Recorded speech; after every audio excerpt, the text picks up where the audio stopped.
102.5 is the voice of Shatta. We are broadcasting to you from Caresburg in Montserrado, Liberia. Today is the 5th of May 2023. From where I sit and broadcast, the time is 6 o'clock, and this is I would love to say welcome to the program. Let's talk about it at this time. So wherever you are this evening, we are privileged this evening to have with us Councillor Tiawan Saye Gongloe, presidential hopeful for the upcoming October 10th presidential and legislative election to appear on this platform this evening. So wherever you are this evening, my name is Joseph Jutunarawos along with James JKB. Okay, together we are here and we will be here to host the council. But we are making some quick adjustment, and from there we'll be getting to our student guests and we start the ball rolling. Be there as we are here.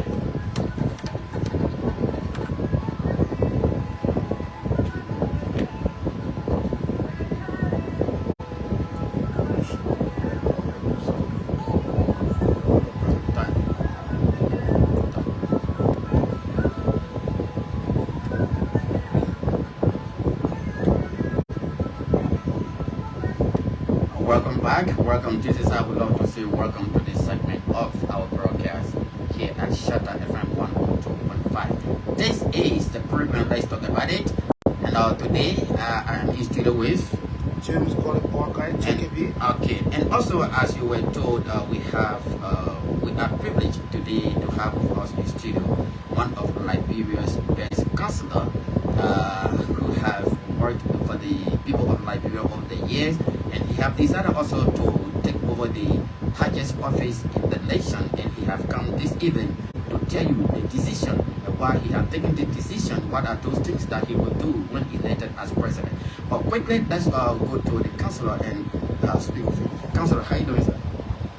Fine. If today is Law Day, International Law Day, and I want to wish all of the lawyers happy Law Day. That's why I was a little bit late, because we have a whole day of program, continuing education, training, and all of that. I also want to wish the midwives happy midwife day, as just told. Okay. But I probably didn't tell you, but I hope you play one song for me. The people lied to us by technology. Okay, we are going to get it from the other mission.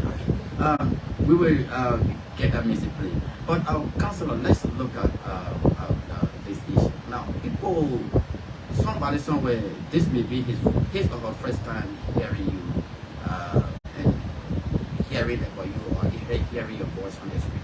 They may like to know who Councillor Gongloe is, where he came from, what part of like you. So Councillor Gongloe is from Caresburg. Caresburg is located in National Statutory District in Lower Imba County. And I went to school in Imba. The only thing that brought me out of Imba to Montserrado is there was no college in Imba at the time. I graduated from St. Mary's High School in 1976, and then I passed the university entrance and came to the University of Liberia in 1977. That's what brought me to this place. I finished. I got a degree in economics in 1981, and then I started teaching at the University of Liberia in 1982, at the age of 26. Simply because actually I was age 25 or 26. When the coup took place in 1980, a lot of our foreign instructors left. And so when we graduated, we got some of the students that the university felt were better students to help the university faculty.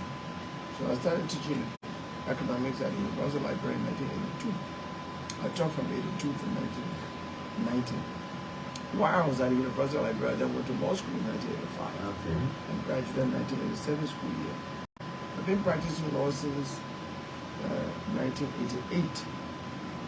So this would be my 35th year as a lawyer.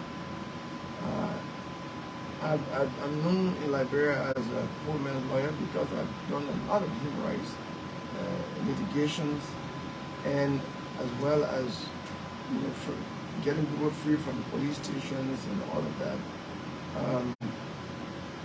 Then I was one of the first lawyers that said JPC, the Capital Justice and Peace Commission.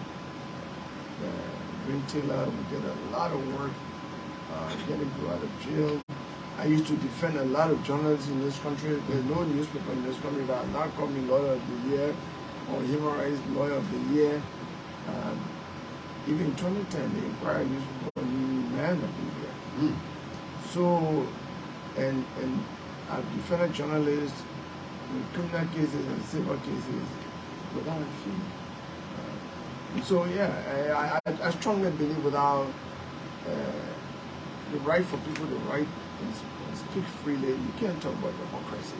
Okay, because democracy is based on disagreement of views.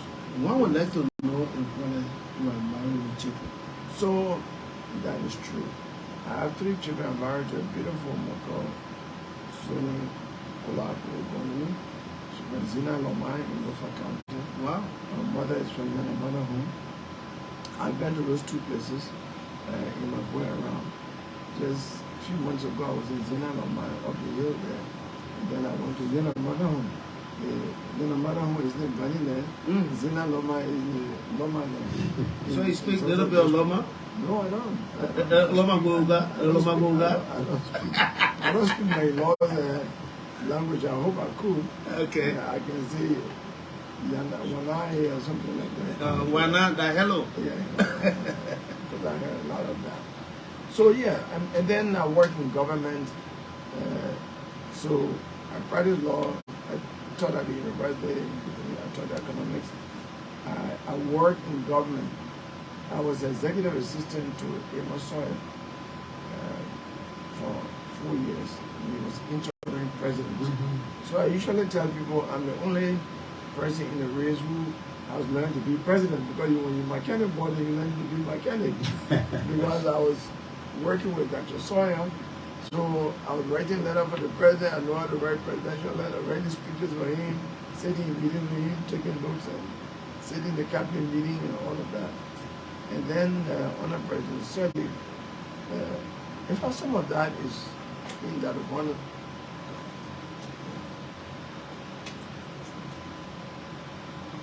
So up there.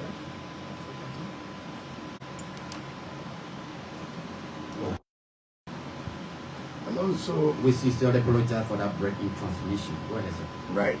So when you hear about Yamoussoukro 1, 2, 3, on the peace, during the peace process, those are meetings I attended. Banjul, Lomé, Cotonou, the ones that people read about during the peace process, the meetings that I attended. So when you read Dr. Guano's history book, History of Liberia from 1980, you see my young boy picture in there with the Coach Suit coming from conference. So we contributed to bringing peace to this country. And then because of my work, during President Taylor's time, I was arrested, detained, and severely tortured overnight in 2002. And then with a lot of countries in the world, United Nations, EU, everybody came to my defense and rescue. And then I was given asylum by the United States government. My entire family went to America in 2002. 2005, I returned to the country. And then 2006, I was appointed Solicitor General of Nigeria, a position that I served for about 3.5 years. And in 2009, President Senate appointed me Minister of Labor, but I resigned in November 2010 because of policy differences with the President of Liberia, largely bordering on reluctance or lack of political will to effectively fight corruption. So I resigned from the government. Nobody fired me. I resigned. And now I've been advocating since I left government for respect for the rule of law and human rights and other aspects of good governance. Because I strongly believe that this country is a naturally rich country. The only thing that makes us poor is that on election day we elect people who are not competent and who don't love the country, to make all Liberians enjoy the work that God put here. A country that has a very rich soil. You know, the soil is so fertile that I'm not even sure that fertilizer is being used on this farm. Most places in Liberia, people just grow things without using fertilizer. There's a rich soil. And then we have diamond, we have gold, we have iron ore. You know, in this country. Many countries have sometimes only gold. Some countries have only diamond. Some countries have only bauxite or iron ore. We have so many mineral resources under the rich, you know, the fertile soil that God gave us. So all we need is good leadership so that we can all generally benefit from the wealth that God put here in Liberia. We are not a desert country like so many countries. In some countries, it takes 3-4 years for rain to fall. We take it for granted here. You know, we waste water here. Water is a very scarce resource in some countries. I always talk about my experience in a place called Dawa in the Somali region, Ethiopia, when I was working there in 2005. I saw these guys were in the rain, some of them were in coat suit. It was raining, and it was standing in the rain. And I said, you guys are crazy, what's wrong with you? After, it was just for 10 minutes that it rained. And then they said, we are not, sir, we are not crazy. We are not raining here for 3 years. I said, wow. 3 years? 3 years. So they were enjoying the rain. They said this is a shower of blessing. They were dealing with the coastals in the rain. So I always tell this story to like them and say, God bless this country. The thing that you put it for granted here is not taken for granted. In many parts of Ethiopia, what you see, you will consider forest to be like the trees that then planted here. In most parts of the world, in most parts of Africa, the trees you see are planted, you know, like in Ethiopia, you know. So for us, it's natural, and we take it for granted. And I strongly believe that we have good leadership in this country. This country will become among the wealthiest countries of the world. Not only because of the soil fertility and the iron ore, but look at the forest.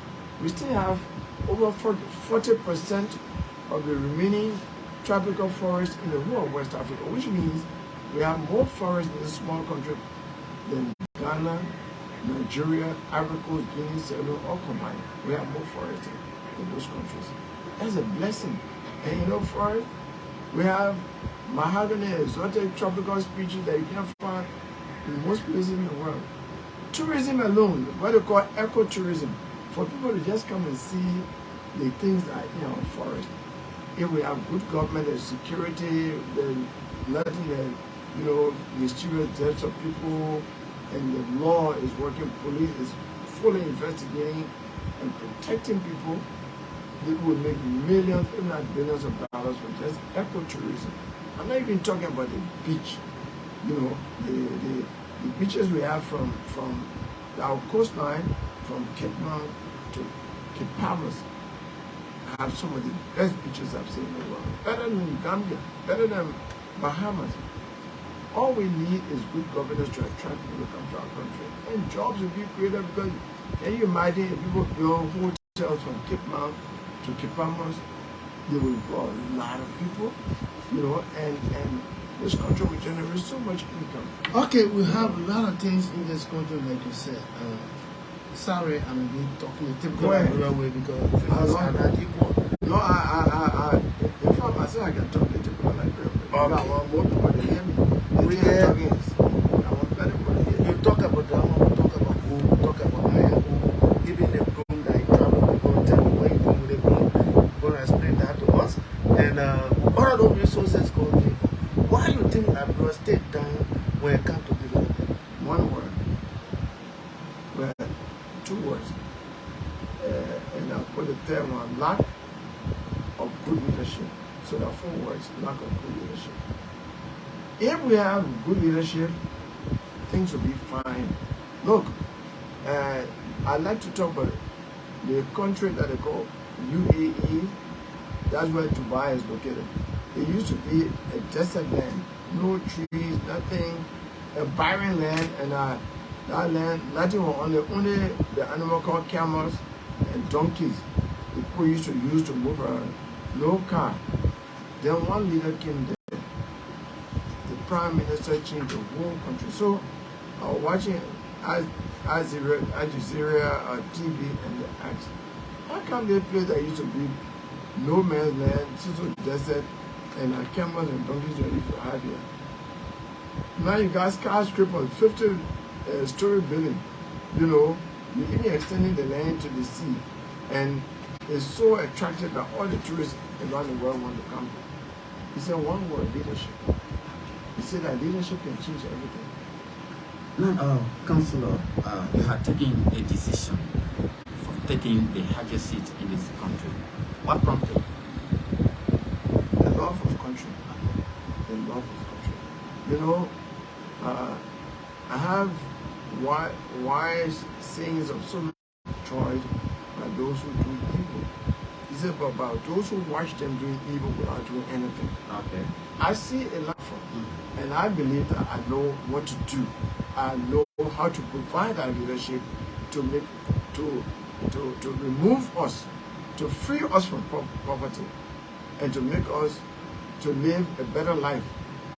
You know, I strongly believe that Liberia could be better than it is if there's good leadership. And I have all that knowledge in my head, and I know how to do it. I'm committed to do it. I will be evil if I sit back and not coming forward. That's why I step forward. Okay, when elected, in the first 90 days, what are those things that you will bring forth to the Liberian people when it comes to development and positive changes? The first thing in this country is rule of law. When you don't create an atmosphere where there's law and order and people's rights are protected, there will be chaos. And nothing can happen in chaos. We went through war. So the first 100 days, you said 90 days, in the first week in office as president, I will issue an executive order that anybody that interferes with police function, undermines it, in my government will be dismissed immediately. Is that happening in our country? Have the police function been interfered? Oh yes. Look, you see, sometimes young ladies, young men, connected people say to police, play with me, I will change you. I will change your uniform. Because of the connection gone. Okay. And the law should be equally applied to everyone. You can have a situation where some people are above the law and some people are under the law. That's chaos. And that makes people to rebel. You know, that thing in the Bible, I read a little bit of Bible where that Egyptian young man told Moses, you think I didn't see you doing that thing to the Egyptian boy yesterday? When you do something and you think people are not looking at you, people look at you. One day, maybe I shouldn't, well, for a moment, I'm not calling a day because the police officer was there, somebody was taking the lane that we should have been on. They call it tagging. There's no tagging. There are two cars going one way and two cars going another way. So this person just overtook in the wrong way and had a small car and hit my Jeep. The Toyota Land Cruiser Jeep, of course, his car got damaged. And so the police came to investigate. The police said, you are wrong, so you will fix your own car. And he was arguing about, and then my driver, the driver is trying to tell me he didn't take 10 minutes before. Why he didn't give me a chance? Police said, you are wrong. So when the police said, you are wrong, my driver said, but officer gave him a ticket back. So he can be fine. I said, no, I'm not giving ticket. Everybody, all the driver got Georgia number. When he was actually implying was that when they give ticket to people, people can call big shots in government, and those people can call the police director. Then it goes down, and their bosses start, chastising them, trying to punish them, talk to them harshly, insult them for doing what the law said they should do. So I am saying, in my government, that kind of thing. Because when the police officer reports that this minister, embarrassed me, you are dismissed. immediately. And I would issue another executive order to protect the court the same way. Yes. Magistrate court, even the court officer will serve and somebody say, don't serve the paper, I'm minister, I'm this, I'm that, I'm director, you're fired. Because if the law does not hold it, does not apply against everyone, there'll be cases. We can have a situation where some people are above the law. And so I would do that. Alright? Then I would issue, I would set up in the first 100 days, we set up a commission inquiry to look into all the politics in this country.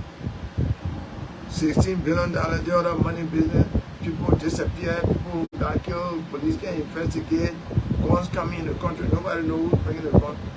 All of those things, we have a special commission inquiry to just look into them.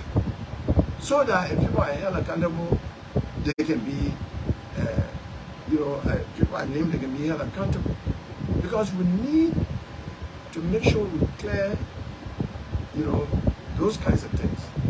So that people can know that we're serious about, running a government that is clean. That what the boom is for, to clean corruption, all of the bad things in government that make our country can go forward, to clear them out of government. We'll do that in the first 100 days. All right. Of course, in the first 100 days, we'll also declare that all pregnant women can go to hospital free of charge, all children under the age of 5, all old people from 65 years old will declare that they can go to government hospital and get this free of charge. We declare that all students, all children should go to all the government schools in Liberia free of charge. If the schools are not available, we're bringing, these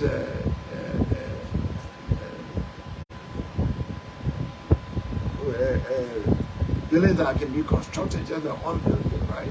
Prefabs, we can bring in prefabs. We can rent people private buildings. It used to happen in this country. Esther Baker and other places were rented by government. Scarborough was a private building that government rented. We can rent private buildings to make sure that people go to school. Okay, we know very well that there's not a lot of challenges. That is, the private too much in the country. Past leaders have come, they have said a lot of good things, but the movement can say implement for them to do it. That is private. And you coming to tell them that we change. We saw the law of this country more have been broken. We know that things that's supposed to happen are not happening. Now look at the education area, vocational school, and now look at drugs that are damaging our young people. What are you going to do in that area? That one there, they're serious all over the country. The drug is affecting the young people. It's sad. Some people will tell you, I get only one child, that one boy is in the street, or that one girl is in the street. And there were children that were brought up, well, some of them are high school graduates, some of them college graduates, or when you hear the English, you can speak. But they are affected by drugs, and the parents are feeling so bad. It is a national problem. The drug problem in this country, people overlooking it, they're looking at Ebola or Corona. So we have to take it seriously as a national problem. And so one of the things that is in my plan is to focus on rehabilitation of the young people who are being affected by drugs. And at the same time, when you rehabilitate them, to have skill training program for them, to learn carpenter work, to learn mechanic work, to learn sewing work, all the different work. So that when they come out of, when they take the drug from the body and they make them not to take drug again, they can train them, so that they can work and get money for themselves. So you're going to provide job for them? Of course. You see, I have planned for job creation. For example, when I say that we bring machines in the country for mechanized farming, rice farming, all over the country. Those machines will be operated by human beings. young fellows, when they are trained to be yellow vision operator, that's a job for them. All right? When the machine spoil, there will be heavy duty mechanic that will repair them. Right? So all of those will create jobs. But more than that, I have in my economic plan that every 50 miles away from the river will drop the tax, the corporate tax. If you open your factory 50 miles away from the river, the next 50 miles you pay lower tax than the first 50 miles. To the extent that if you open your factory 300 miles away from the river, you'll be paying no tax to government, corporate tax. But you know, suppose you employ 500 persons. Those 500 persons, even when you build in your factory, you'll be paying people to build a factory. A job you created right there, right? Yes. And then when you open a factory, you get watchmen, you get all these different people. They employ. When they are employed, they'll be paying taxes to government for their payroll tax. You'll be paying taxes to government, right? So even though government made the company pay small tax, but by creating employment, by making plenty of people to get job, government will be getting job. Then government will be getting money. Then let's say that Zozo or that Vanjama or that Kipamos, right? The people who own houses there, when people go there to work, and the people rent from them, when the people rent from them, then they are making money. In economics, it's called a multiplier effect. They want investment here, we create other jobs. They want job, we create other jobs. Because drugstore owners will go there, people in the market, they will be buying it. So money will be turning around in the local area.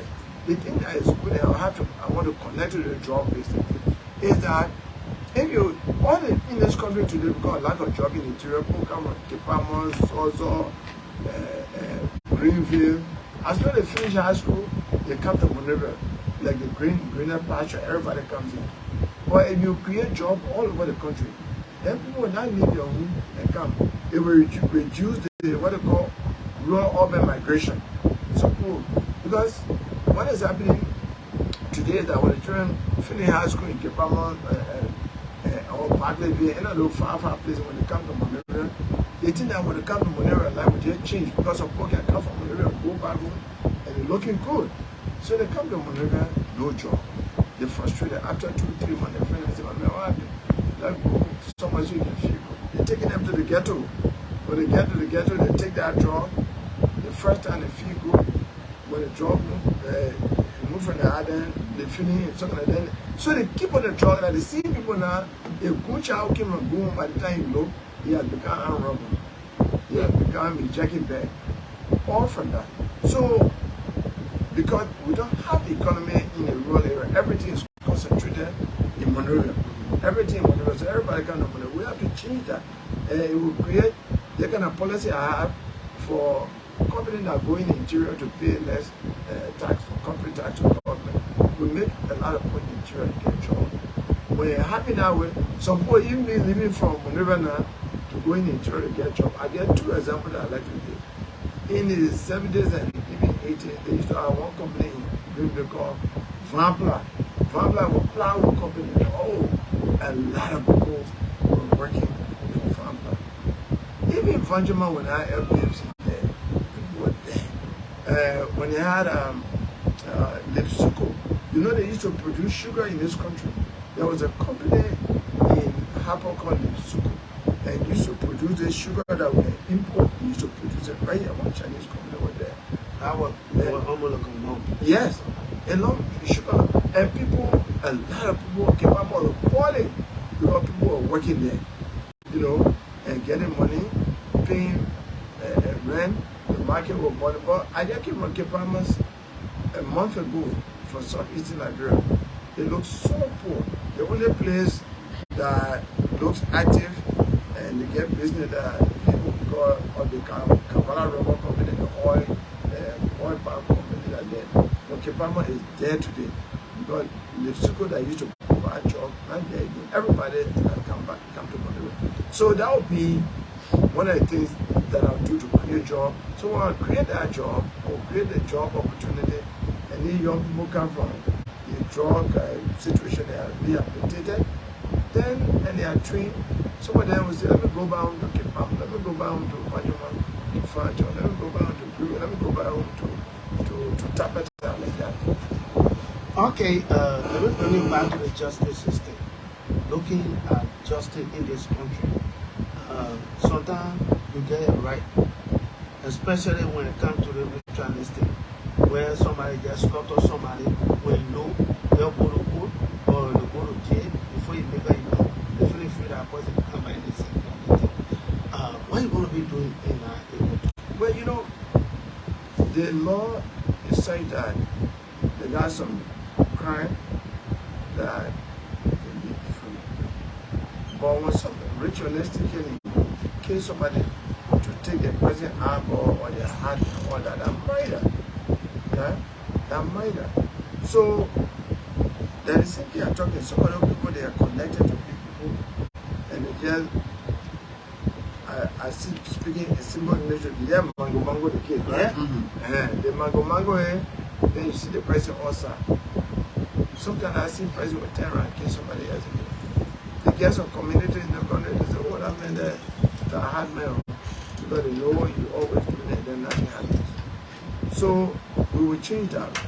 And the way we do it is that the police officers themselves, we pay police well, we pay teachers well. People who do the work, we pay them well.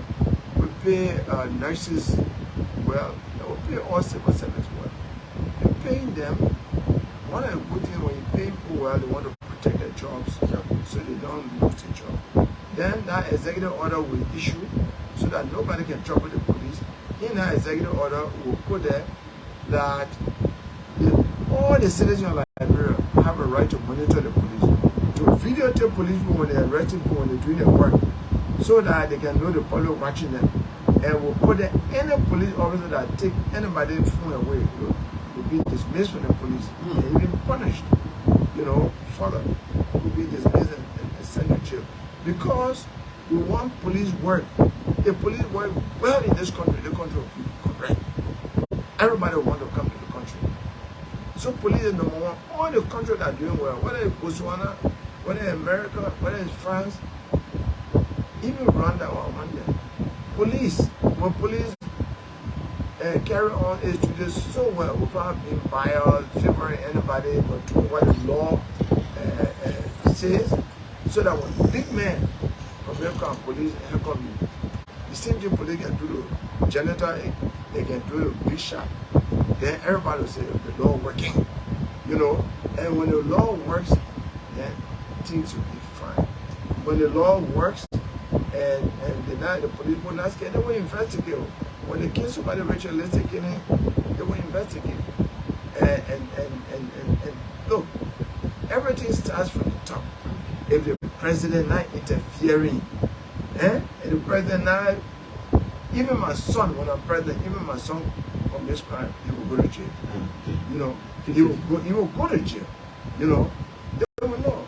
When I was Solicitor General, one family member said, that man there, it's true, you open that. Say, because you Solicitor General relative, you do this. No way. The law must be the law. It must be applied. You see, when I was president of the bar, I the one made, today we have law, they cover the play of bar. Because I introduced the license, for the first time, I introduced licensing system. Bar members were never carrying license in their country until they come to became president. And for you to carry license, you have to pay all your dues. You have to pay any levy, anything that they say, we say, lawyer must pay this, any kind of thing they decide they do, they say, one collection money, and all lawyer must pay it. If you don't pay, you can't get a license. So, now today, and then first time some project used to wear coats to go to the court. They say, I'm a lawyer, what can I case you for? They never went to law school. But for you to get this, you have to fill form. I introduced that you got to fill form. What law school you graduated from? What time you started practicing law? What code admitted you? Are you a trained law? You come to law? Are you a natural born citizen? No. I'm I'm naturalized. Why your naturalization certificate? You know that thing that happened with our Bodokid in Nigeria, man? So now we took care. Gotta fill out form. Now all of my administration will put it there. If you naturalized, attach a certificate. Have you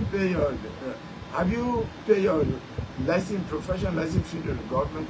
No, then we can't give you license. Because we can't have no money government. So now everything's straight in the back. And some of my friends who graduated from law school with me 30 years before, some of them say, some of them were owing 5 years, 6 years, 7 years, they didn't pay. So they come now. The president of my partner and I pay 5 years. Only 1 more year.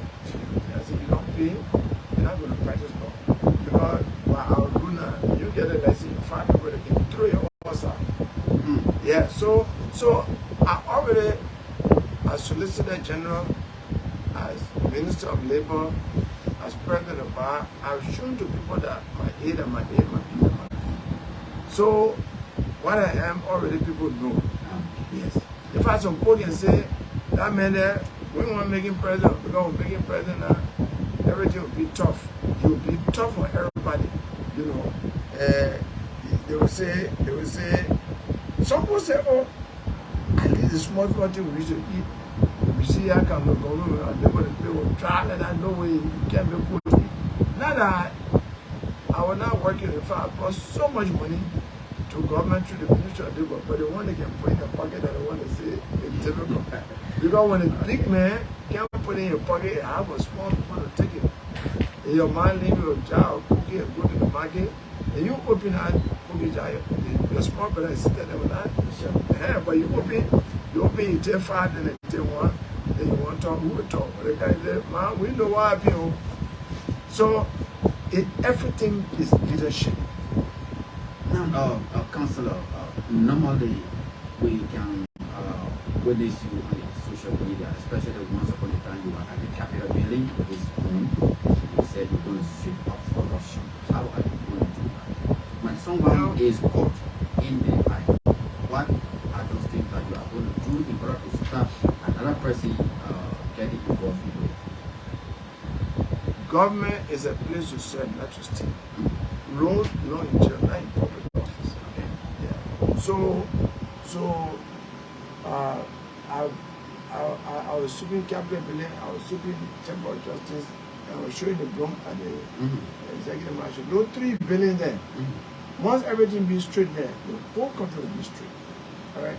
So this is what I would do. Journalists will draw on my government because I'll just let them be checking on everybody and putting the business awesome. And I will have people in my office listening to the radio. When they talk about the other government official spending money somewhere away above the income, I will let people investigate. And as soon as, so for example, when, this is what I will do. I will put everybody's salary on the internet. The president's salary and benefit will be on the internet. The ministers and all the people in the executive branch, all the people in the judiciary, from the chief justice down to the judge and magistrate, their salary will be there, their benefits. The same thing with the legislature. So when all the Liberian people know their salary, so you minister your salary, maybe your whole year can't reach 50,000. Down to your children, your wife, all will know. Everybody will know. Your children, everybody will know. It's good.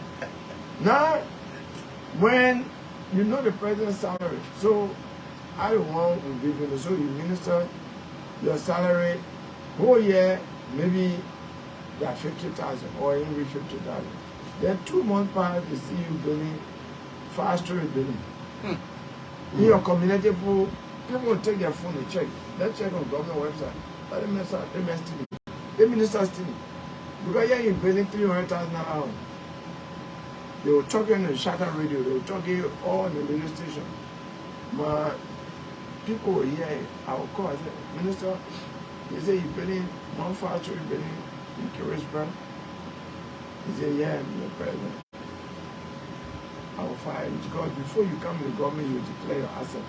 So we know, and the asset declaration will be published on the internet. So everybody know how much you are worth. Then we'll also know your salary and benefit. There's no way, you can do that. All right? And so And with that kind of salary, nobody will give you loan to pay $300,000. Then you can't say, my friend Kuwait or Saudi Arabia send me money, because there's a law against gift. They say as a government official from president that you can't receive any gift more than $250. So you got no way to turn. And the president and lawyer, you know all that one there. No way for you to turn.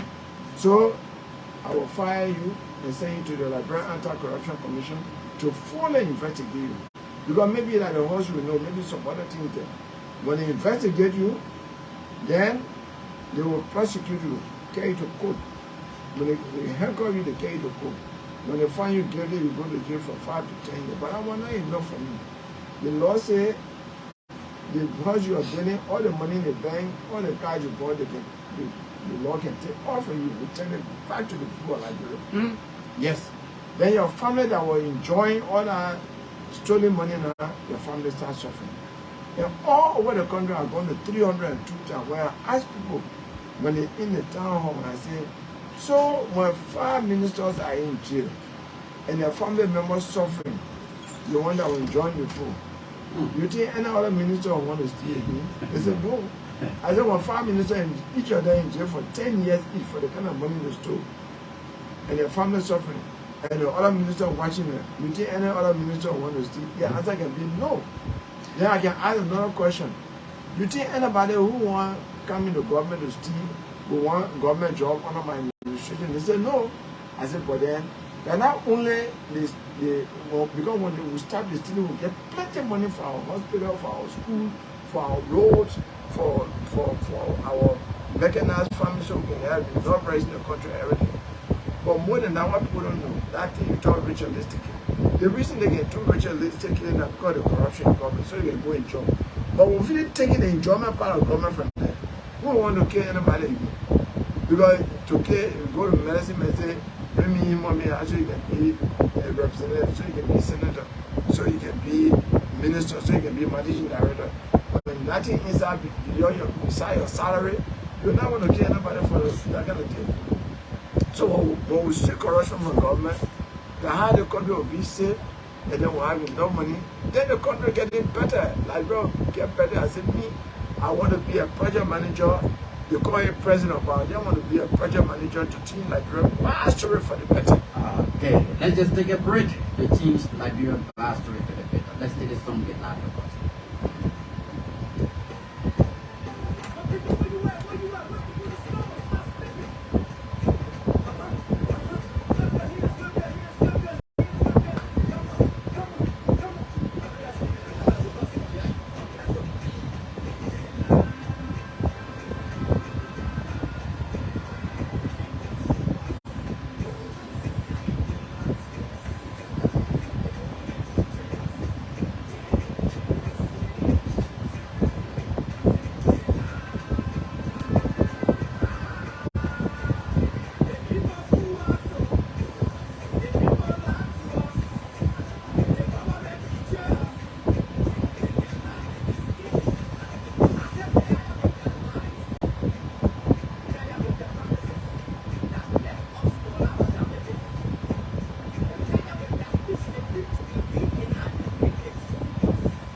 You know we have limited time. So, but let me tell you. Yeah, So, when you understand, you requested this song. Yeah. Because this government lied to us. They came with the slogan "Change for Hope." But this change has brought hopelessness and happiness and despair all over the country. Frustration. I have nobody can say equal to me. Only me and the American ambassador can say. Let me confirm everything the ambassador said. Because I've been all over, President. We are not going all over. Look, there's a town called Kilipo Kawoki. I'd like to talk about it. I went all over. I went to villages. I can call places in many parts of Liberia. From Kilibokan weekend to Brebokan weekend is usually 20 to 30 minutes. I finished talking the point Kilibokan weekend. In South Eastern Liberia, where President George came from. The people waiting for me in Brebokan weekend at 6 o'clock. I reached at 1 a.m. in the morning, 5 o'clock. Because as soon as we left Kilibokan weekend, we saw a big mud with 20 cars parked inside. Trucks, gas tankers. Our 3 cars were carrying could not pass. Because the car can't fly. So we was talking about dry season. I'm talking about 1 month ago. That one was dry season. Yeah. And another first month from Tapeta all the way to Dredu Susan Board. Between Bointa and Zaita, we saw about 5 to 6 trucks also stuck in the mud. To the extent that our cars passed over the bank of the road. We all got from the guy that drove, said we can do it, and did it. We said, well, we turned the car for the oversight. So, that the condition, then they call the president barrow medicine. That barrow medicine that for the Bishop Road, on Ralphie Highway, going to President Putin house, you know, going to President Putin house, going to the President Moon house, going to the Polyworld Minister house. These are Bishop houses.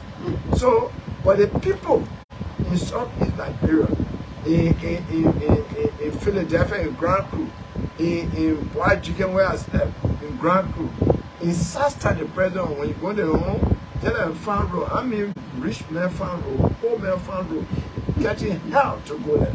You know, so all over the country, the line they said they were going to change for hope, but they have created hopelessness. And there's money here. Not that there's no money here. Let me tell you why I say there's money here. How come, look, this one, I did my research, I felt bad about it. The president pro tem of the Liberian Senate, last year, the annual salary was $254,000. $250,000. That's what he made last year. The annual salary of the American president pro tem, the president pro tem of the American Senate, last year, made $193,000. A difference of 60. So Abacha made about $61,000 more than the president pro tem of the United States of America. Does it make sense? The country that we can beg for money. The president pro tem was making, it made more lower salary last year than the president pro tem of the begging nation. It means that, that's wickedness. They lied to us. In America. They lied to us. You say you're going to care for the people more so that the people can be happy, you give them hope. Now that wickedness they are doing, because when the people of America know that their president pro tem is making lower than our president pro tem, they will say, you're not sending our money to that country for help, for education, for growth. That is wickedness. And the American people are here seeing that kind of thing there. How would they come? You hear the American ambassador say, I will tell the U.S. Congress that the elite that live in Bolivia don't care for the poor in the interior. But that the elite that they send the money to so they can care for the poor in the interior. And they take the money for themselves. The speaker too. The United States speaker, because the speaker is the head of the legislature, last year the United States speaker made $223,000. Our speaker last year made $245,000. And when you add the $30,000 that they give themselves, even more. So, you know, we can't do this. I cannot, as a president, I will never sign that kind of money for anybody to make that kind of. I will not sign any payroll that will make officials of government of Nigeria where they work for anybody in government to be making more than anybody in America for the same job. Because it makes us look bad. You know, so when they say there's no money, there's money here, but the way they're using the money, the way the priority they give for the use of the money is wrong. They should use money to pay teachers better, you know, to pay, you know, the retired teachers to even get a pay, not an easy thing. Most of the schools all over the country don't have teachers. They got what they call volunteer teachers because they retired the teachers and they have not replaced them. So most of the students are not learning because the volunteer teachers are there. When the time will not pay them, they don't go to school to teach. And when they find jobs, somebody leave and go. You know, they retire police officers, but they are not trained. They retire nurses, people who are well trained. You know, they just retire them.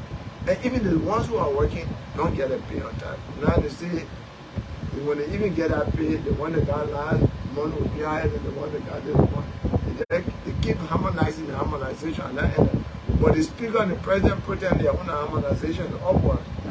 You know, and the pull the harmonization downwards. It's bad. So let me say how I want to change like very story in just 3 minutes. Look, road condition. You are old enough to know that in the interior, under Topman, Topper, and Joe, they used to have problem where they are in the counties. And the yellow machines that were there were used to maintain the road during the dry season. They rehabilitated the road during the dry season. I never heard growing up in Tapeta that the road from Soweto to Tapeta cut off one day. Or that the road from Zozo to Vonjama, cut off, or the one from Zozo to Banga cut off. Because the yellow machines were there, public works were maintaining the roads constantly.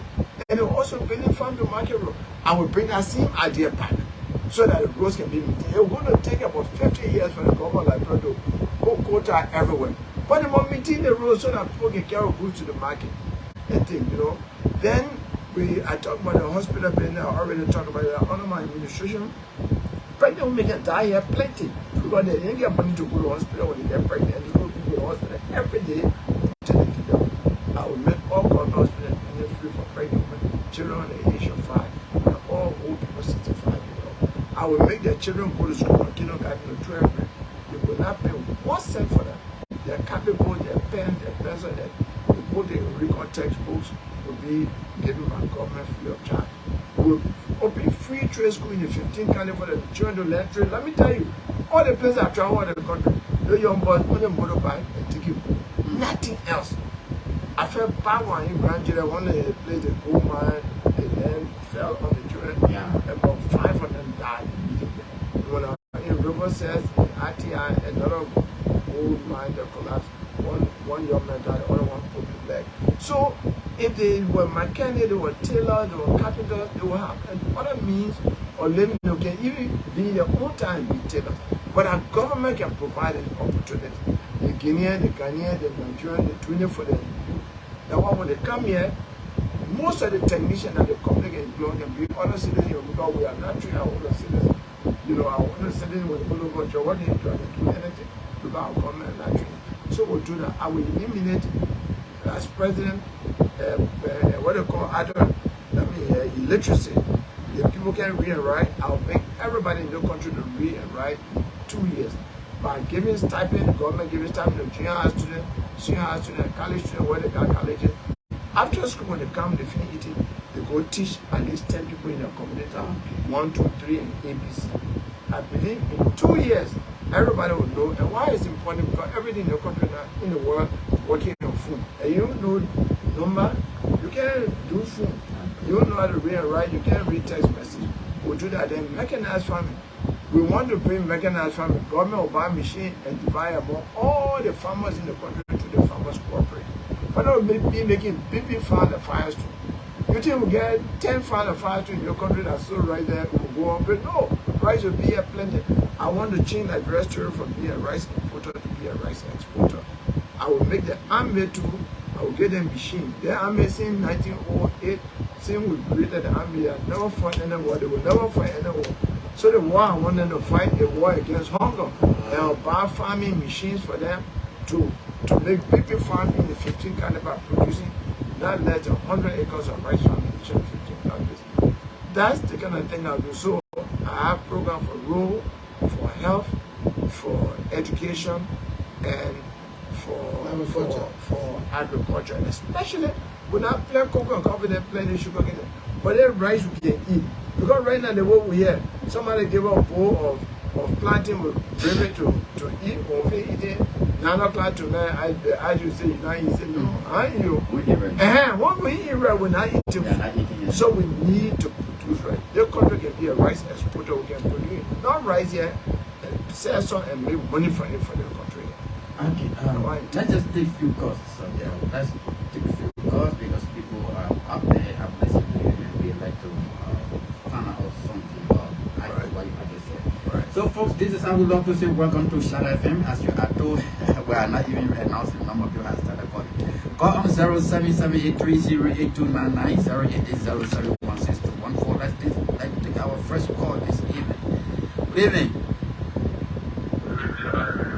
Your name and where do you join us from? My name is Mohammed. Okay. Okay. Okay, welcome. Is this Caresburg? Yes. Yes, sir. Okay, Caresburg. Good evening. Good evening, sir.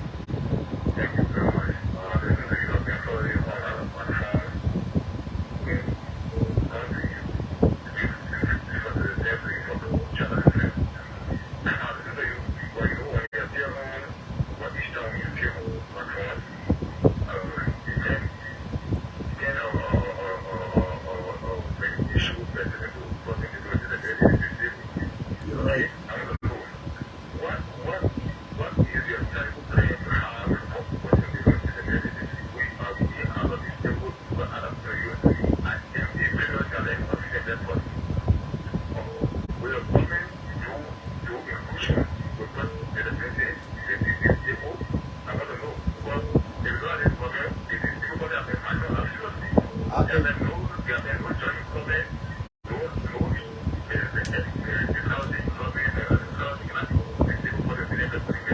Okay, your question is taken. He will take note of that. Okay, let's take another person quickly and see what is person. Let's take another person. Cancel that thing. Hello. Your name? We are doing fine. Good evening. Good evening.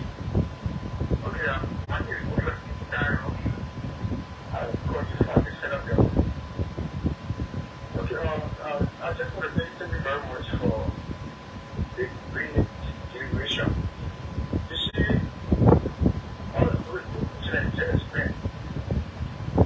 If God bless you and you know to become successful, the good thing that celebration is fully public for lives and we prevent them to stay and believe that they will find us somewhere.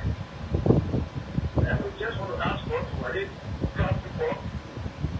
Make sure that we should be successful. So I'm using the situation and tell what the is giving to us. And we can find some of those setbacks. We'll be so happy. Because the development is so that people come up with, of bringing, or starting a plan. And for the issue of expectation, so for I'm trying you, I had a record on you, and they were ministry of where, I'm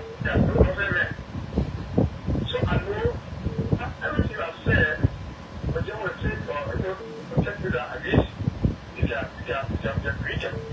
Thank you very much. Thank you. Let's take another person. Quickly. Tom is not there. Good evening. Your name and where do you join us from?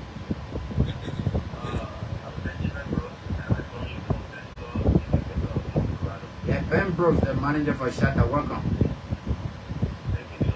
Welcome.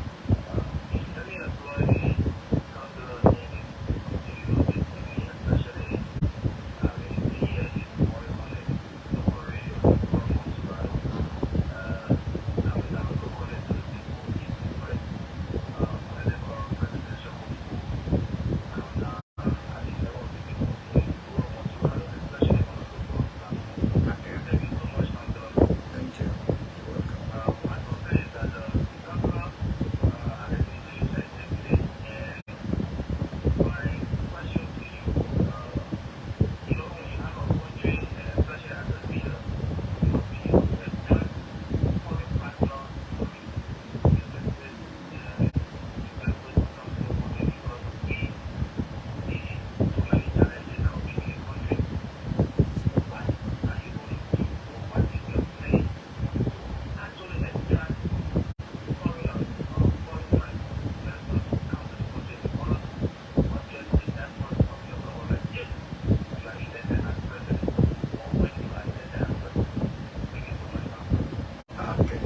Okay. I think answer this. No, let me start with the last question. I'd like to find out, when you are elected, now you can't know how you elected. The first thing is the thing to do is what I started with. Look, no company serious company will come in a country that does not have strong rule of law. You have to have rule of law. When people come to invest in your country, they want their investments to be protected. They don't want a situation where police stations are burned, people, you know, attacking company properties, burning it. No rule of law. Nobody want to come. They want their contract to be respected. They want the government to respect its obligations to them as investors to protect them. The contract usually between government and foreign investors that when you come here, your investment will be protected. The staff, everybody will be, their rights will be protected. When matter go to court, it will be judged fairly. The judge will be without fear or favor, and things will be fine. And the police will do this work properly. But that is what will bring people here.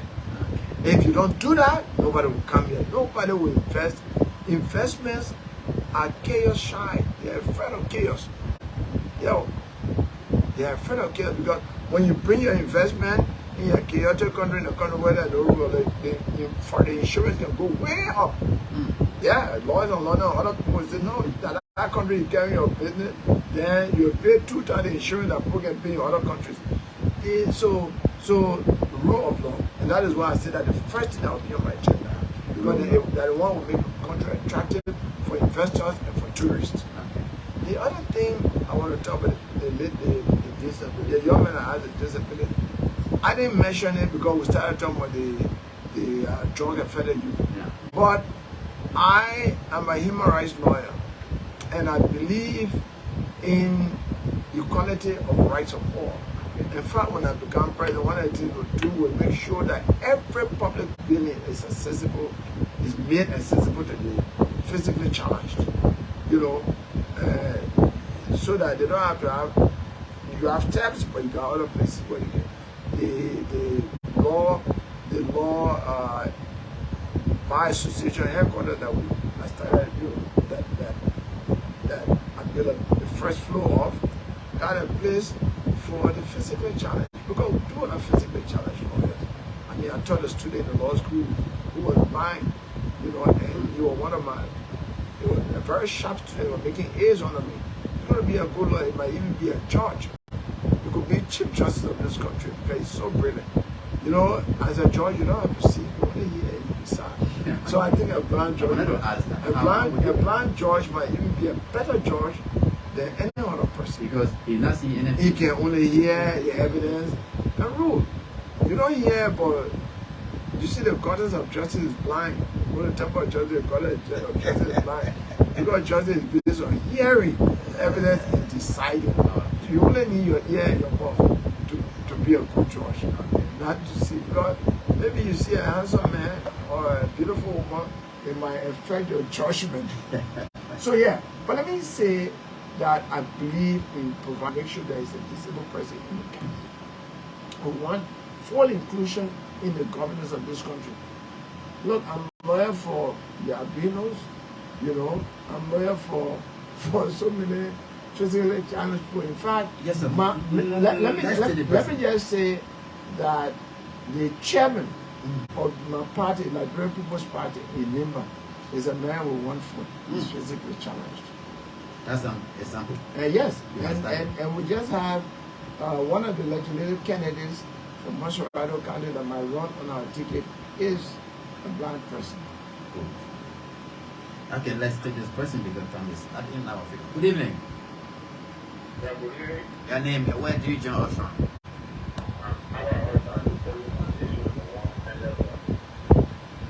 Welcome, sir.